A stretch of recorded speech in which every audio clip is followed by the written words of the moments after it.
നമസ്കാരം, നമസ്തേ, അസ്സലാമു അലൈക്കും. ഞാൻ നിങ്ങളുടെ രാജസാഹിബാണ്.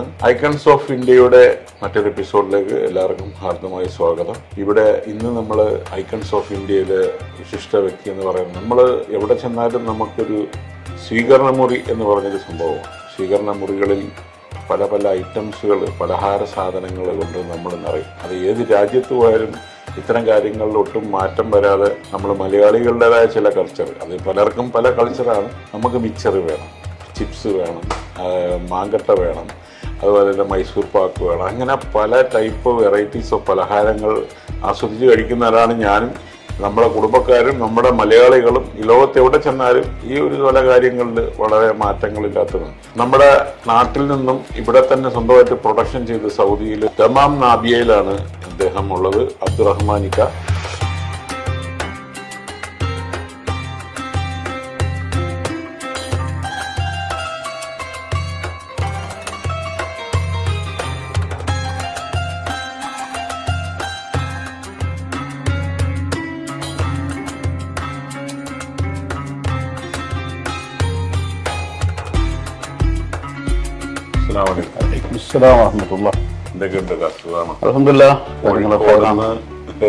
കോഴിക്കോട് ഓമശ്ശേരി എന്ന് പറഞ്ഞ സ്ഥലത്താണ്. ഓമശ്ശേരിയിലൊക്കെ വേറെ കുറെ കലാകാരന്മാരൊക്കെ ഉള്ള സ്ഥലമാണ്. ഒരുപാട് ആളുകളുണ്ട്, പല രീതിയിലുള്ള ആളുകൾ.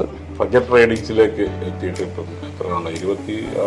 28 വർഷമായി സൗദിയിൽ. ഞാൻ 95 വന്നതാണ്. 28 വർഷമായി.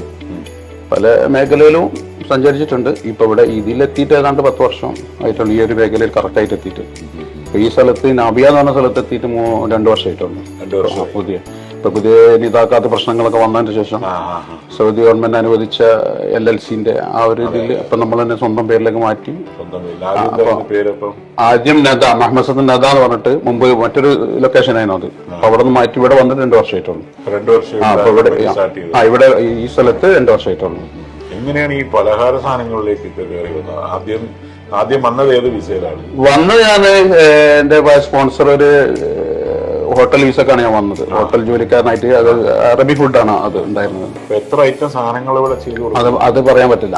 ഒരുപാട് ഐറ്റംസ് ഉണ്ട്. അത് എണ്ണി പറയാൻ പ്രയാസം. ഒരുപാട് ഐറ്റംസ്, നമ്മുടെ ഐറ്റംസ് തന്നെ ഒരുപാടുണ്ട്. പിന്നെ നമ്മൾ പുറത്തുനിന്ന് സാധനങ്ങൾ വാങ്ങിയിട്ട് പാക്ക് ചെയ്ത് കൊടുക്കുന്നതുണ്ട്. നട്ട്സ് ഐറ്റംസ് ഒക്കെ ഒരുപാട് പേരുകളുണ്ട്. നമ്മുടെ പേരിൽ തന്നെയാണ് ഇപ്പൊ പോകുന്നത്. നമ്മള് പല പേരിലാണ് ഇത് വരുന്നത്. അല്ല, ഫദ്റുന്നത എന്നൊരു പേരിൽ മാത്രമാണ് നമ്മുടെ പേരിൽ തന്നെ എത്തിക്കുന്നത്. അല്ലാതെ അതേ പേരിൽ തന്നെ. ഇവിടെ മാത്രമാണ്, നമ്മുടെ നാട്ടിലോട്ടോ വേറെ രാജ്യങ്ങളിലേക്ക് എത്തിക്കുന്നത്? ഇല്ല, ഇവിടെ തന്നെ കൊടുക്കാനുള്ളതേ ഉള്ളൂ. ഇവിടെ അതെ, ഇപ്പൊ അത് തന്നെ ഉള്ളൂ. അതന്നെ നമുക്ക് വേണ്ടത്ര എത്താൻ പറ്റാത്തൊരവസ്ഥയിലാണ് ഇപ്പൊ ഉള്ളത്.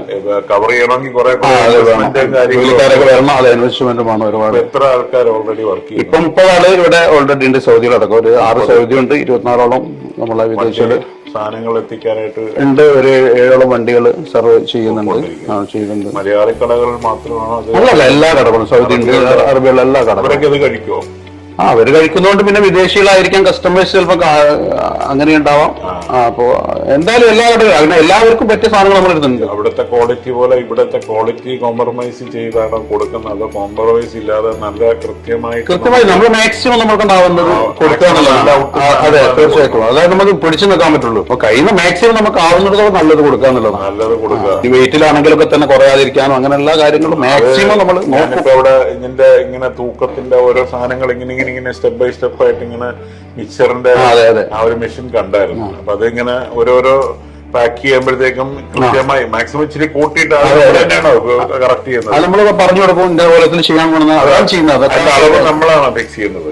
അതിനായാലും നമ്മളെ ലാഭം കാര്യങ്ങളൊക്കെ കണക്കൂട്ടി ചെയ്യാവുന്ന മാക്സിമം ചെയ്യാന്നുള്ളതാണ്. അപ്പൊ അതിന്റെ വെയിറ്റ് 100 ഗ്രാം കൊടുക്കണമെങ്കിൽ അത് വെയിറ്റിൽ 100 ആണെങ്കിൽ നമ്മൾ 102 അവിടെ പോയിന്റ് കാണിച്ചാൽ ഇപ്പൊ 100 ആയിട്ട് വന്നോളും. ചിലപ്പോൾ ഈ അളവിൽ ചെറിയ വ്യത്യാസങ്ങൾ വരും, വേരിയേഷൻ വരാൻ സാധ്യതയുണ്ട്. കാരണം നമ്മൾ കൈകൊണ്ട് ചെയ്യുന്നതല്ല, മെഷീൻ ചെയ്യുന്ന.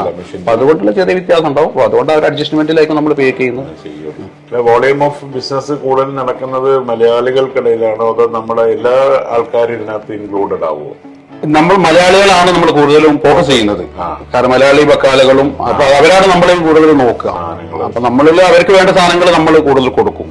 അപ്പൊ അതുകൊണ്ട് പിന്നെ അതിന്റെ ഇടയിൽ സൗദി ഫുഡും എല്ലാം ഉള്ളതുകൊണ്ട് എല്ലാ കടകളും നമുക്ക് കയറാൻ പറ്റും. സൗദിയിലെ കടയിൽ അതുപോലെ കയറാം. പിന്നെ കൂടുതൽ യമനികൾ, ഈ ക്യാമ്പുകളിലൊക്കെ കൂടുതൽ യമനി ആളുകളാണ് കൂടുതൽ നടക്കുന്നത്. നമ്മളെ മറ്റുള്ള വലിയ വലിയ കമ്പനി ക്യാമ്പുകളിലൊക്കെ അവിടെയാണ് നല്ല സെയിലും നടക്കും. കുടുംബത്തിലേക്ക് വരികയാണെങ്കിൽ ഇക്കാടെ വൈഫ് എന്താ പേര്? വൈഫിന്റെ പേര് ഫാത്തിമത്ത് സുഹറ എന്നാണ്. അവിടെ നാട്ടില് ഇവിടെ ഉണ്ടായിരുന്നു. ഇപ്പൊ വെക്കേഷൻ ടൈമിൽ മാത്രമേ ഇപ്പൊ വരാറുള്ളൂ. അപ്പൊ അന്നൊരു 3 മാസം 2 മാസം 3 മാസം അവിടെ നിന്നിട്ട് പോകും. കാരണം സ്കൂൾ തുറക്കുന്ന സമയത്ത് നാട്ടിൽ പോകും. അപ്പൊ ഈ നാട്ടിൽ നമ്മള് ആദ്യം ചെയ്തോണ്ടിരുന്ന എന്ത് ബിസിനസ് ആയിരുന്നു, അല്ലെങ്കിൽ ജോലിയായിരുന്നു? നാട്ടിൽ അങ്ങനെ പ്രത്യേകിച്ച് ഞാനൊരു ബിസിനസ് ചെയ്തിട്ടില്ല. എത്ര വയസ്സിൽ കയറിയോ? ഞാൻ 21 വയസ്സായത് പാസ്പോർട്ട് ടൈം ആയപ്പോൾ ഞാൻ കയറിയിട്ടുണ്ട്. 21 വയസ്സും 6 മാസമായ സമയത്ത്. ആ സമയത്ത് അതാണ് ഇതിന്റെ സൗദി ടൈം. ആ സമയത്ത് വരാൻ പാടുള്ളൂ. ഇരിക്കായിരുന്നു അതല്ലേക്ക് അവിടെ? ഇല്ല, ഞാന് പഠിപ്പൊക്കെ നിർത്തി. പിന്നെ നാട്ടിലൂടെ ഇങ്ങനെ ചെറിയ ചെറിയ ജോലികളൊക്കെ ആയിട്ട് വീട്ടിലെ ജോലികളും അങ്ങനെ ചെറിയ ചെറിയ നമ്മളെ ഒരു എന്താ പറയാ വട്ടച്ചെലവ് എന്ന് പറയുന്ന നാട്ടിൽ എന്നമായുള്ള ആ രൂപത്തിലുള്ള കാര്യങ്ങൾ ചെയ്തു. അല്ലാതെ വലിയൊരു മേഖല ഒന്നുമില്ല. അത്രേ ഉള്ളൂ, പോക്കറ്റ് മണി അത്രേ ഉള്ളൂ. പിന്നെ വീട്ടില് കുഴപ്പമുണ്ടായിരുന്നില്ല. ഒരു പട്ടിണിയില്ലാതെ ജീവിച്ചൊരു കുടുംബം ആയതുകൊണ്ട് കൊണ്ട് ഉമ്മയൊക്കെ അത്യാവശ്യം ലെവലുള്ള ആളുകളായിരുന്നു. അവരൊക്കെ കർഷകരാണ്. ഉപ്പ നല്ല കർഷകനായിരുന്നു. അതെ, അന്നം മുട്ടിയിട്ടില്ല ഒരിക്കലും. ഒരു അതുണ്ടായിട്ടില്ല ഒരു അന്നത്തിന്. എത്ര മക്കളുണ്ടായി? ഉപ്പാക്ക് 9 മക്കളാണ്, എനിക്ക് 4 മക്കളാണ്. 4 മക്കളുടെ പേര്? 4 മക്കള് മൂത്ത മകന് മുഹമ്മദ് അജിലാനാണ്. അവൻ ഇവിടെ എന്റെ കൂടെ ഇവിടെ ഉണ്ട്, പഠിക്കുന്നതാണ്. 20 വയസ്സായി. ഇവിടെ സിസ്റ്റങ്ങളൊക്കെ ചെയ്യുന്നവനാണ്. അവന് BBA പഠിച്ചുകൊണ്ടിരിക്കുകയാണ്. പഠിച്ചുകൊണ്ടിരിക്കുന്നതാണ്, കഴിഞ്ഞിട്ടില്ല. ഇവിടെ പഠിച്ചിരുന്നത് 10ാം ക്ലാസ് വരെ ഇവിടെ പഠിച്ചത്. BBA മണിപ്പാൽ. അതിന്റെ അതില് ഓൺലൈനാണ് പഠിച്ചുകൊണ്ടിരിക്കുന്നത്. ഇവിടെ നിന്ന് പഠിക്കാൻ. അത് കഴിഞ്ഞ് രണ്ടാമത്തെ മകളാണ്. അവള് 10ാം ക്ലാസ്സിൽ നാട്ടിൽ പഠിക്കുന്നത്, അൽ ഇർഷാദ് ഇന്റർനാഷണൽ സ്കൂള്. ഖദീജ നദ ഈ മകളെ പേരാണ് ഇതിൽ വന്നത്. പേരാണ് നദ. മകളുണ്ടായ സമയത്താണ് ഞാൻ ഈ മേഖലയിലേക്ക് വരുന്നത്. അങ്ങനെയാണ് ആ മകളെ പേര് ഇതിൽ വരാൻ കാരണം. പിന്നെ മൂന്നാമത്തത് അമൻ അഹമ്മദ്.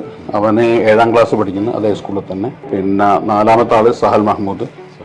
അങ്ങനെ 3 ആൺകുട്ടിയും ഒരു പെൺകുട്ടിയും. എല്ലാവരും ഇവിടെ ഉണ്ടായിരുന്നത് 3 വർഷമായിട്ടുള്ള എല്ലാവരും നാട്ടിൽ സെറ്റിൽ ആയിട്ട് എല്ലാവരും ഇവിടെ ഉണ്ട്. അവരൊക്കെ ഇവിടെ ജനിച്ചവരാണ് എല്ലാ വീട്ടിലും. മൂത്ത മകൻ നാട്ടിൽ ജനിച്ചു വളർന്നത് ഇവിടെ. 2 വയസ്സ് വരെ നാട്ടിൽ. ബാക്കി ഇവിടെ പഠിച്ചതൊക്കെ എല്ലാവരും ഇവിടെ തന്നെയാണ്. നമ്മളിപ്പോ ഇവിടെ എത്തി നിൽക്കുമ്പോഴത്തേക്ക് ആരോടൊക്കെയാണ് സ്മരണയായിട്ടുള്ളത്? സ്മരണ എന്ന് പറഞ്ഞാല് ഒരുപാട് ആളുകളുണ്ട്, സ്മരിക്കേണ്ട ആളുകൾ. നമ്മളെ പല വീഴ്ചകളിലും സഹായിച്ച് ഉയർത്തി കൊണ്ടുവന്ന ആളുകളുണ്ട്. കാരണം ഒരേ രീതിയിൽ പോകാൻ പറ്റില്ലല്ലോ. ബിസിനസ് ആകുമ്പോൾ തന്നെ താഴെയും മേലെയും പോകാൻ സാധ്യതയുണ്ട്. ഒരുപാട് താഴെ പോയ സമയങ്ങൾ ഉണ്ടായിട്ടുണ്ട്. അപ്പോൾ അതേ സമയത്ത് കുടുംബങ്ങളെല്ലാവരും കൂടെ നല്ലപോലെ സപ്പോർട്ട് ചെയ്തു. പിന്നെ കൂട്ടുകാരായിട്ട് ഒരുപാട് ആളുകൾ, പേര് പറഞ്ഞാൽ ഒരുപാട് ആളുകളുണ്ട്. അപ്പോൾ ഞാൻ പറയണ്ട, ഇവിടെ ഉണ്ട്, നാട്ടിലുണ്ട്, എല്ലാം ഉണ്ട്. ഇവിടെ അനിയനൊക്കെ ഇവിടെ എന്റെ കൂടെ നിൽക്കുന്നതാണ്. അനിയനുണ്ട്, പെങ്ങളെ കുട്ടികളൊക്കെ ഉണ്ട്. അപ്പൊ അവരൊക്കെ നമ്മുടെ നല്ല സപ്പോർട്ടാണ്. ചിലപ്പോൾ മാസം ശമ്പളം കൊടുക്കാൻ പറ്റാത്ത സമയം വരെയൊക്കെ ഉണ്ടായിട്ടുണ്ട്. ആ സമയത്തൊന്നും ഒരു ഡിസ്റ്റർബ് ഇല്ലാതെ ഉള്ള ഇങ്ങോട്ട് വന്നിട്ട് സഹായിച്ച ആളുകൾ. അപ്പൊ അവരുടെ അനിയൻ അങ്ങനെയുള്ള ഒരുപാട് ആളുകൾ പറഞ്ഞാൽ ചിലപ്പോ ഒരാളെ വിട്ടുപോയാൽ പിന്നെ പ്രശ്നമായിരിക്കും. അതുകൊണ്ട് ആരും പേര് പറയാതിരിക്കുന്നതാണ് നല്ലത്. ചിന്തകളിൽ എല്ലാവരും ഉണ്ട്. തീർച്ചയായിട്ടും മനസ്സിലാക്കി. തീർച്ചയായിട്ടും അതെ. നിങ്ങൾ ആരാണോ അത് നിങ്ങൾക്കും അറിയാൻ നിൽക്കാക്കും. അതെ, തീർച്ചയായിട്ടും. ഫ്യൂച്ചർ പ്ലാൻസുകൾ എല്ലാം ഒക്കെ നമ്മൾ പ്ലാൻ ചെയ്യുന്നുണ്ടോ? ഇനി പുതിയ ബിസിനസ്, ഈ ബിസിനസിന്റെ തന്നെ ഡെവലപ്മെന്റ് ആണോ, അല്ലെങ്കിൽ വേറെ എന്തെങ്കിലും ബിസിനസ് ഇവിടെ ചെയ്യാൻ പറ്റുന്ന ഒരു കളവാണല്ലോ? നമുക്ക് ഇത് തന്നെ ഇനി ഒരുപാട് ഉയർച്ചയിലേക്ക് വരാനുണ്ട്. എന്തായിരിക്കും അതിനെക്കുറിച്ചുള്ള നമുക്ക് വേണ്ട സാധനങ്ങൾ നാട്ടിൽ നിന്ന് ഇങ്ങോട്ട് ഇമ്പോർട്ട് ചെയ്യാന്നുള്ളത് തന്നെ വലിയൊരു ആഗ്രഹം. പ്രത്യേകിച്ച് ഈ ആഹാര സാധനങ്ങൾ എന്ന് പറഞ്ഞാൽ ഇവിടെയൊക്കെ എന്ന് പറഞ്ഞാൽ വളരെ കൃത്യതയോടുകൂടി കൈകാര്യം ചെയ്യേണ്ട ഒരു മേഖലയാണ്. തീർച്ചയായിട്ടും.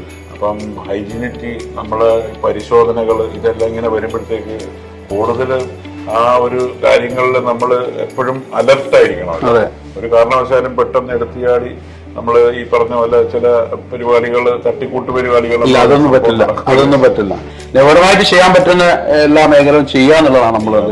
പേപ്പർ വർക്കൊക്കെ ആണെങ്കിൽ തന്നെ ഒക്കെ ക്ലിയർ ആക്കി വെക്കുക. അങ്ങനെ ആവുമ്പോൾ നമുക്ക് വലിയൊരു ടെൻഷൻ ഇല്ലാതെ കാര്യങ്ങൾ നടക്കും. നമ്മുടെ ഓരോരുത്തർക്കും പല രീതിയിലുള്ള, ഇപ്പൊ ഉപ്പ് കൂടുതൽ വേണം, ചിലർക്ക് മുളക് അതുണ്ടാവും.